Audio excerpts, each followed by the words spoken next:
एक बात कही हजरत ने, मैं अर्ज कर देता हूँ।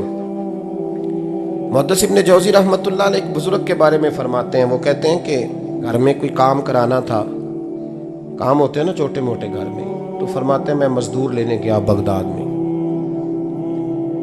चौकों पे मजदूर सारी उम्र का मजदूर ही है ना बेचारा।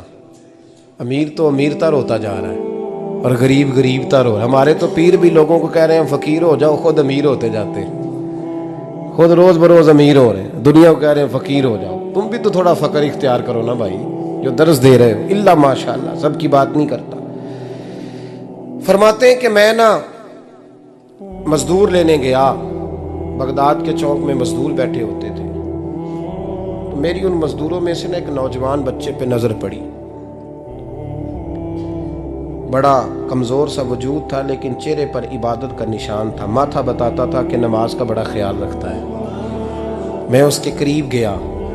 चेहरे भी बड़ा कुछ बताते हैं ना, चेहरों में भी बड़ी रानाई होती है। फरमाते हैं मैं करीब गया, मैंने उसको कहा बेटे मजदूरी करोगे? तो कहने लगा मजदूरों में बैठा हूँ तो हुजूर मजदूरी के लिए ही तो बैठा हूँ। तो मैंने कहा कि चलो फिर। कहने लगा नहीं, मेरी कुछ शर्तें। मैंने कहा बताओ? कहने लगा पहली शर्त यह है कि लोग 4 दिनार दिहाड़ी लेते हैं, मैं 3 दिनार लूँगा। मैंने कहा यार भाई तो बड़ी बेहतरीन है, बाकी भी इस तरह की रख ले। उसने कहा हुजूर दूसरी शर्त यह है कि मैं आपकी मुकम्मल बात मानूंगा, लेकिन जब अजान हो जाएगी फिर आपकी नहीं सुनूंगा।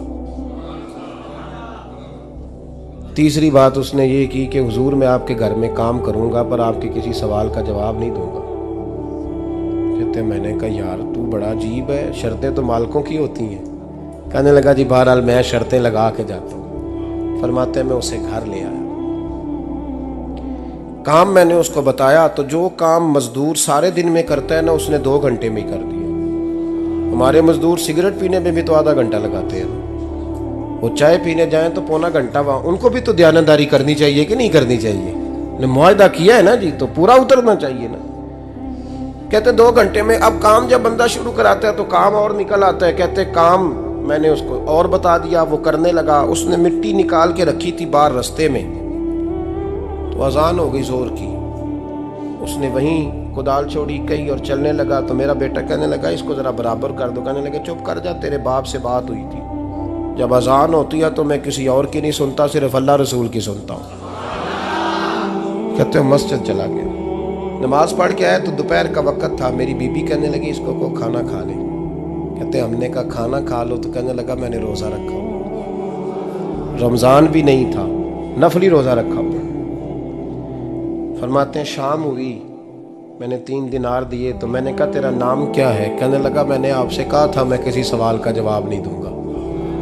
कहते वो चला गया। अगले दिन मैं फिर लेने गया उसे, काम कुछ और निकल आए, तो लोगों ने बताया वो सिर्फ हफ्ते वाले दिन आता है। मैंने कहा क्यों? कहने लगे जी वो कहता है मेरा हफ्ते का खर्चा 3 दिनार है, जब 3 दिनार कमा लेता हूँ तो बाकी सारा टाइम अल्लाह रसूल की जिक्र में गुजार दिया करता हूँ।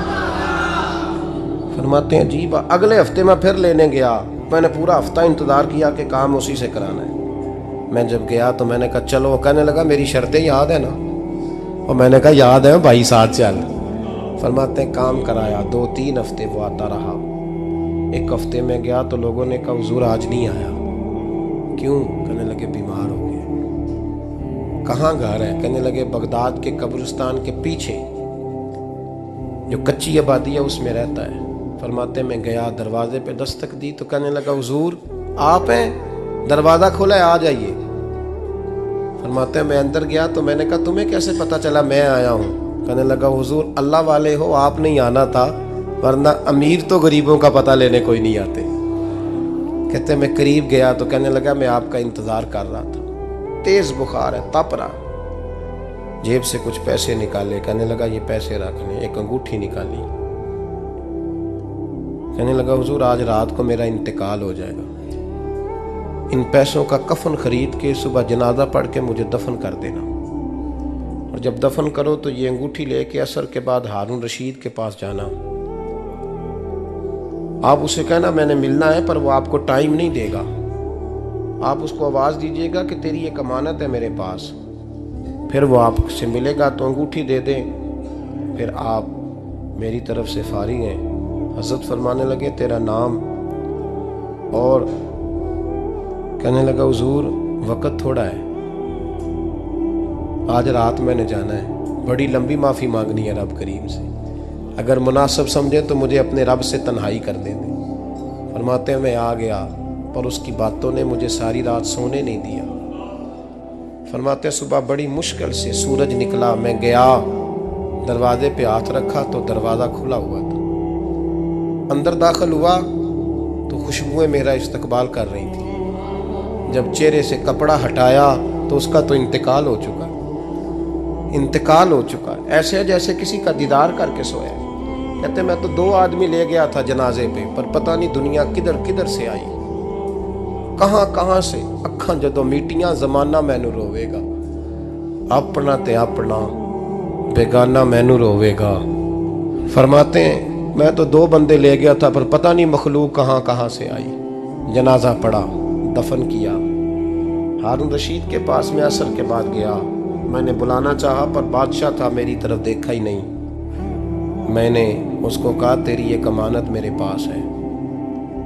फरमाते हैं वो मुझे कोने पे ले गया, क्या बात है, कमरे में बुलाया, मैंने अंगूठी दी। हारून रशीद तो चीखे मारने लगा, कहने लगा अंगूठी वाला कहाँ है? मैंने कहा वो तो इंतकाल कर गया। कहने लगा मुझे कब्र पे ले चल। कहते मैं कब्र पे लाया तो वो लेट गया, तड़प के रोने लगा। मैंने कहा मेरा कलेजा फट जाएगा, ना उसने कुछ बताया ना तूने बताया, ये कौन था? तो हारून रशीद कहने लगा ये मेरा बेटा था। मैंने कहा तेरा बेटा और मजदूर? कहने लगा हुजूर ये हजरत दाऊद ताई के पास बैठा करता था, उनका मुरीद था, मुझे रोज कहता था अब्बा तूने बड़ी दुनिया इकट्ठी कर ली है, मरते वक्त तुझसे टांगे समेटी नहीं जाएंगी, इतना हिसाब नहीं तू दे सकेगा। मैं इसको समझा देता, इसकी अम्मा समझा देती। ये रोज हमें कहता छोड़ दो, आ जाओ अल्लाह रसूल की बारगाह में झुक जाएं, हम समझ। एक दिन ये चला गया, कहने लगा फिर तुम्हारा रास्ता और है और मेरा रास्ता और है। ये सोने की अंगूठी गलती से इसके पास रह गई, गलती से हीरे की अंगूठी चली गई। कहने लगा देखो मेरे बेटे ने आज वो भी वापस कर दी है। फिर तड़प के कहने लगा हारून रशीद था तो ये मेरा बेटा, पर मेरा मुर्शद निकला, मेरा पीर निकला। भाई जिंदगी तो बड़ी थोड़ी है ना। बाबा साहब ने कहा था उठ फरीदा सुत्या, और दाढ़ी आ गया ही पूर, अग्गा नेड़े आ गया, पिछा रह गया ही दूर। उठ फरीदा सुत्या खलकत वेखन जा, मते कोई मिल जाई बख्शिया ते तू ही बख्शिया जा। उठ फरीदा सुत्या झाड़ू दे मसीत, तू सुते रब जागदा, तेरी डाडे नाल परीत। मेरा रब हमें भी अपनी बारगाह में कबूल फरमाए।